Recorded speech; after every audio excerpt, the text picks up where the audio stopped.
Monsieur le ministre des Forces armées, Mesdames, Messieurs les ministres, Mesdames, Messieurs les membres du corps diplomatique, Monsieur le général de corps d'armée, grand chancelier de l'Ordre national du Lion,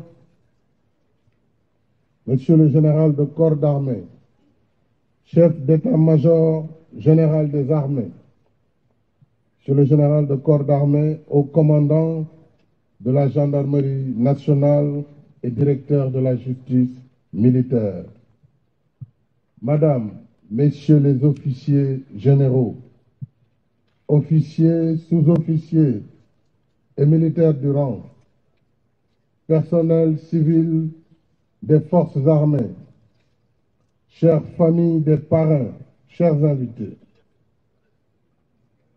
La journée des forces armées nous offre chaque année l'occasion solennelle de nous rassembler autour des valeurs de l'État, de la nation et de la République.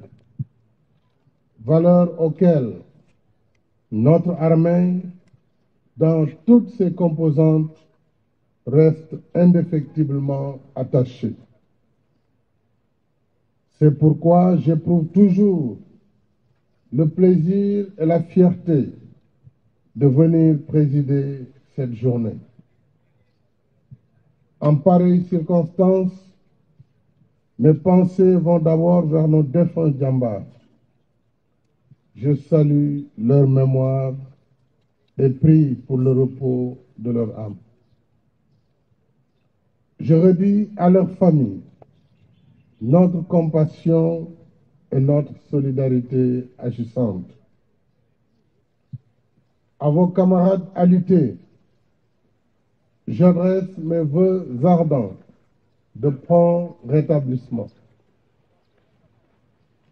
Si nous sommes réunis ici, devant nos étendards et drapeaux, c'est parce que les anciens nous ont tracé la voie et laissé un legs précieux comme viatique et source d'inspiration.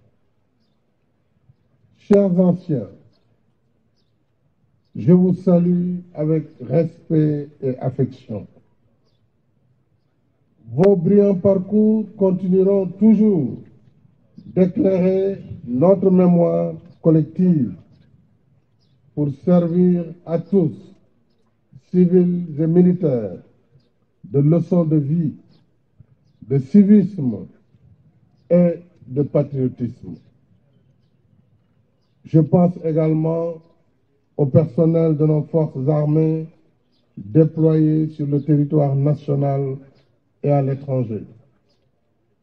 Sentinelles vigilantes de l'intégrité territoriale et du maintien de l'ordre public, ou soldats engagés au service de l'idéal de paix en Afrique et ailleurs dans le monde, ils méritent notre gratitude et celle de la nation. La journée qui nous rassemble ici n'est pas un simple rituel. Au-delà du cérémonial, elle est surtout l'occasion d'une introspection sur la vocation du soldat dans la société. Parce que nos forces armées, par leur mode de recrutement sur l'étendue du territoire national, sans discrimination aucune, incarnent la nation dans toute sa diversité. D'où la pertinence même du concept armée-nation, qui inspire le thème de cette édition, les forces armées au cœur de la cohésion nationale. Ce thème est d'actualité et nous interpelle parce que nous vivons dans un monde dangereux, un monde exténué par l'abîme de la guerre, un monde de turbulence et d'incertitude, un monde marqué par la crise des valeurs. Aux défis et menaces classiques s'ajoute de nos jours une violence inouïe, violence physique, violence verbale, violence morale, portée et amplifiée à grand débit par les réseaux virtuels. Autant de facteurs déstabilisants et blessants à plus d'un titre. Ils sapent les fondements de l'État et de la République, portent atteinte à la cohésion nationale et nuisent à l'honorabilité d'honnêtes citoyens. Voilà pourquoi, dans une société qui se veut libre et démocratique, liberté et responsabilité doivent aller de pair afin que nul ne puisse se croire au-dessus ou en marge de l'État, de la nation et de la République. C'est ainsi que l'œuvre de construction nationale se fortifie.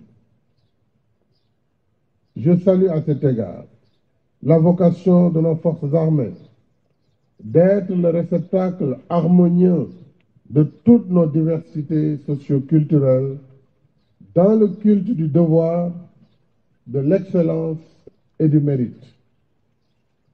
Sous les drapeaux, peu importe qui l'on est ou d'où l'on vient.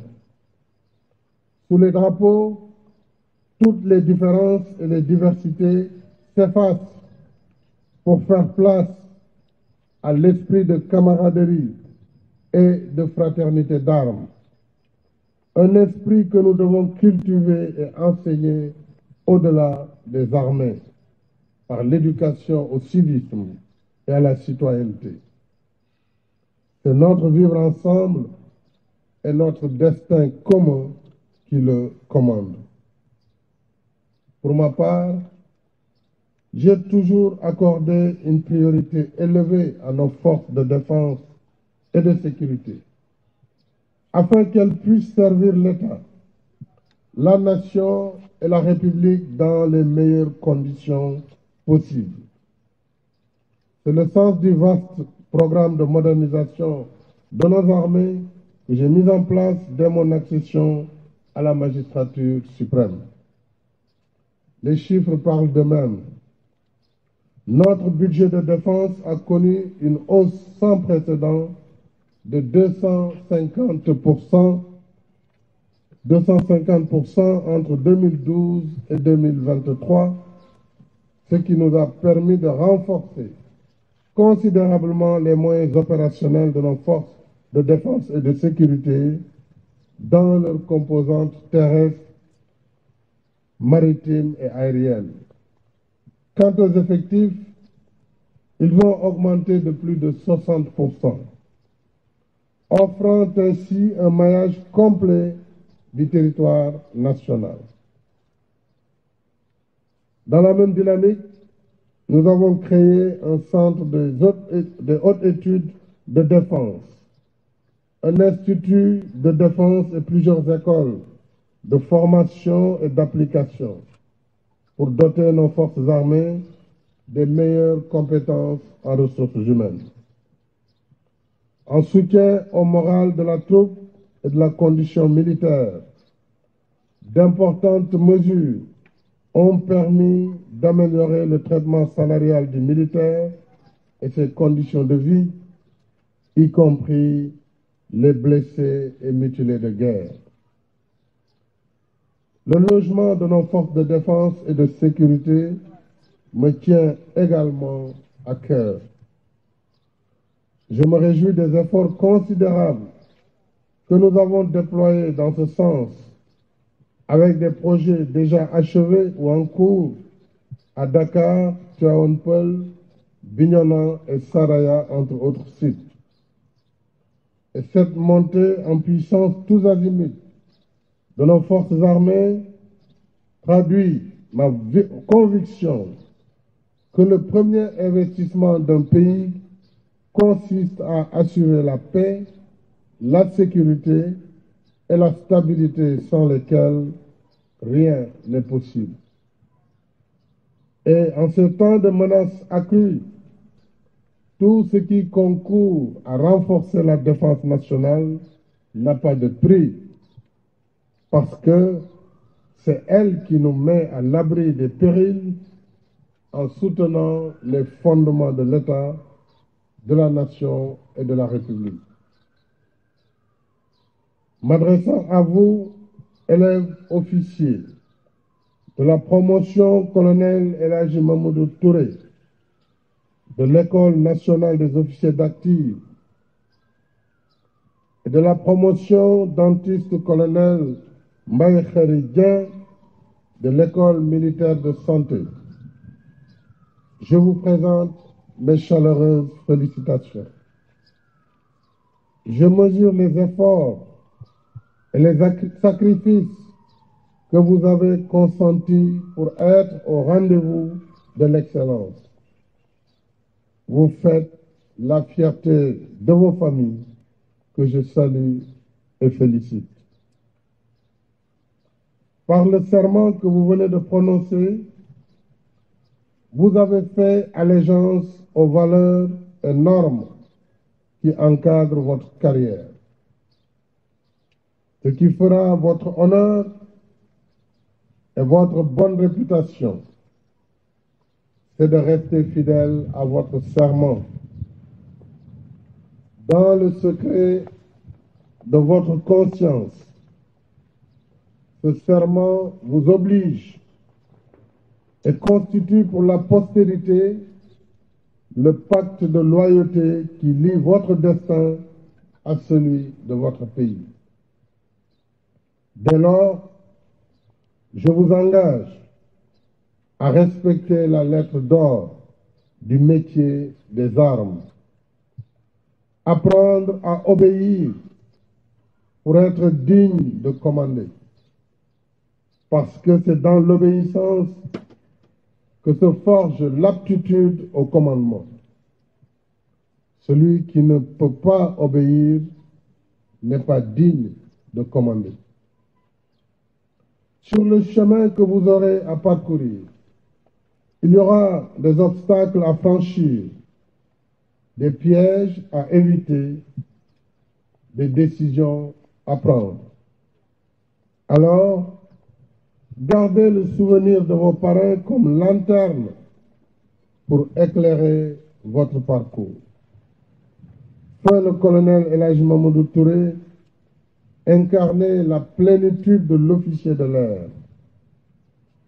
Sa mort en service commandé est l'épilogue révélateur du dévouement et du sens élevé du devoir qu'il mettait dans l'exercice de sa mission. Quant à feu dentiste colonel Mbaye Khary Dieng, conformément au serment d'Hippocrate, il a consacré toute sa vie professionnelle au service de son prochain, y compris dans ses tâches de coordonnateur du programme multisectoriel de lutte contre le VIH-Sida au sein des forces de défense et de sécurité. En vous exhortant à suivre les traces de vos parrains, je souhaite plein succès à vos carrières respectives. Officiers généraux, officiers, sous-officiers, militaires du rang, en tant que chef suprême des armées, j'ai partagé avec vous pendant plus d'une décennie ma vision et ma passion de servir notre pays et l'ambition de le doter d'un outil de défense performant à la hauteur des défis de l'heure. Je voudrais en cet instant solennel vous redire toute ma confiance et ma satisfaction, vous remercier et vous féliciter vivement pour le travail que nous avons accompli ensemble. L'année prochaine, s'il plaît à Dieu, mon successeur sera là, devant vous, assurant la continuité de l'État, de la nation et de la République. En chef suprême des armées, en vertu de la Constitution, il vous commandera et vous lui obéirez. Ainsi, vous resterez fidèle à la tradition démocratique et républicaine de notre pays. Ainsi, au milieu des tumultes, je suis confiant que notre cher Sénégal continuera d'être un havre de paix, de sécurité et de stabilité, comme le dit notre hymne national. Sénégal, faisons nôtre ton grand dessein. Rassembler les poussins à l'abri des Milans pour en faire, de l'est à l'ouest, du nord au sud, dresser un même peuple, un peuple sans couture. Officiers généraux, officiers, sous-officiers, militaires du rang, je vous salue et vous remercie par votre devise. On nous tue, on ne nous déshonore pas. Fermez le banc.